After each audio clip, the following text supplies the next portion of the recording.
স্বাস্থ্যকর্মীদের নিরাপত্তার ব্যাপারটি অঙ্গাঙ্গিভাবে যুক্ত। যথাযথ রোগী পরিষেবা সুনিশ্চিত না করা গেলে, সরকারি হাসপাতালের বর্তমান পরিস্থিতির ব্যাপক সংস্কার না করা গেলে জুনিয়র ডাক্তার সহ নার্স স্বাস্থ্যকর্মীদের সুরক্ষার প্রশ্নটিও বারবার প্রশ্নের মুখে পড়বে।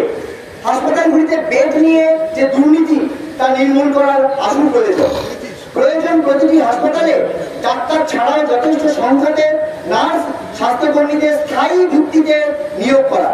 আমরা তাই দাবি তুলেছি একটি কেন্দ্রীয় রেফারেল সিস্টেমকে গড়ে তোলার, যাতে প্রতিটি হাসপাতালে কোন বিভাগে কোন সময়ে কত বেড খালি আছে সেই তথ্য সকলে জানতে পারেন।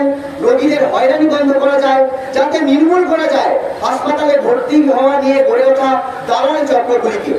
আমরা দাবি করছি প্রতিটি মেডিকেল কলেজ, জেলা হাসপাতাল ও প্রাথমিক স্বাস্থ্য কেন্দ্রগুলিতে যথাযথ পরিমাণে কর্মী নিয়োগ করতে হবে।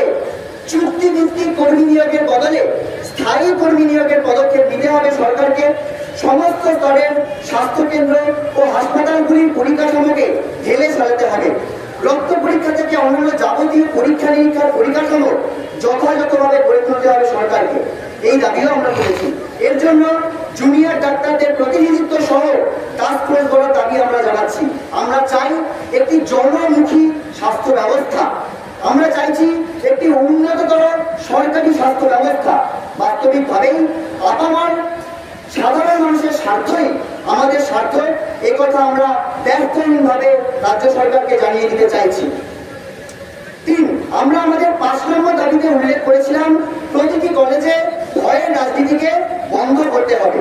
প্রতিটি কলেজে এ ধরনের ঘটনা যারা ঘটিয়ে চলেছে তাদের বিরুদ্ধে তদন্ত কমিটি গড়ে তোলার দাবি তুলছি। আমরা দাবি তুলছি তাদের বিরুদ্ধে তদন্তে দোষী সাব্যস্ত হলে শাস্তিমূলক ব্যবস্থা নিতে হওয়ার জন্য প্রতিটি স্তরে একটা কমিটি করা।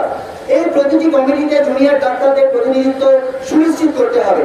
আমরা শুধু একথা মনে করে দিতে চাই, যারা শুধুমাত্র কলেজে এই কাজগুলো করেছে তাই শুধু নয়, প্রয়োজন প্রতিটি হাসপাতালে এবং মেডিকেল কলেজে গণতান্ত্রিক পরিসরকে বিস্তৃত করা। এই জন্য প্রতিটি মেডিকেল কলেজে রেসিডেন্ট ডক্টর অ্যাসোসিয়েশনগুলিকে স্বীকৃতি দিতে হবে। প্রতিটি মেডিকেল কলেজকে স্টুডেন্টস ইউনিয়ন নির্বাচন করাতে হবে।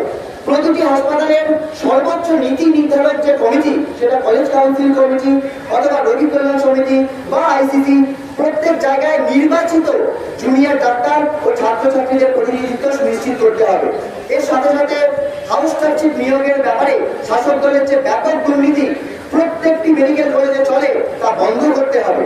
আমরা দাবি তুলছি স্বচ্ছ প্রক্রিয়াতে স্বাস্থ্য ভবন থেকে স্বাস্থ্যকর্মী, নার্স, ডাক্তার নিয়োগ প্রক্রিয়া চালাতে হবে। বর্তমানে এই নিয়োগ প্রক্রিয়াতে যে দুর্নীতি ও স্বজন পোষণ চলে অবিলম্বে তা বন্ধ করতে হবে। এই দাবিগুলিকে সামনে রেখে আমরা জুনিয়র ডাক্তাররা আমাদের আন্দোলন চালিয়ে যাচ্ছি। আমরা আশা রাখছি আলোচনার মাধ্যমে সরকারের সদর্থ পদক্ষেপে আমাদের উপরিলিখিত যে দাবিগুলির ভিত্তিতে সরকারের দিক থেকে সুনির্দিষ্ট লিখিত প্রতিশ্রুতি ব্যতি রেখে আমরা স্বাস্থ্য ভবনের সামনে অবস্থান ও কর্মবিরতির প্রশ্নে কোনো পদক্ষেপ এখনই নিতে পারছি না, একথা আমরা সরকারকে স্পষ্ট ভাষায় জানিয়ে দিতে চাইছি। আজ বিচারের 40 দিন কেটে গেলেও অভয়ার বিচারের দাবিতে আমরা রাজপথ থেকে সুপ্রিম কোর্টে আন্দোলন চালিয়ে যাচ্ছি। আমাদের সহকর্মীর বিচার আমরা ছিনিয়ে আনবই। আপামর জনসাধারণের কাছে এই আমাদের প্রতিশ্রুতি। তাই জন্য আমরা আম জনসাধারণের কাছে আমরা দাবি করছি এই আন্দোলনকে আরো তীব্রতর করে তুলুন।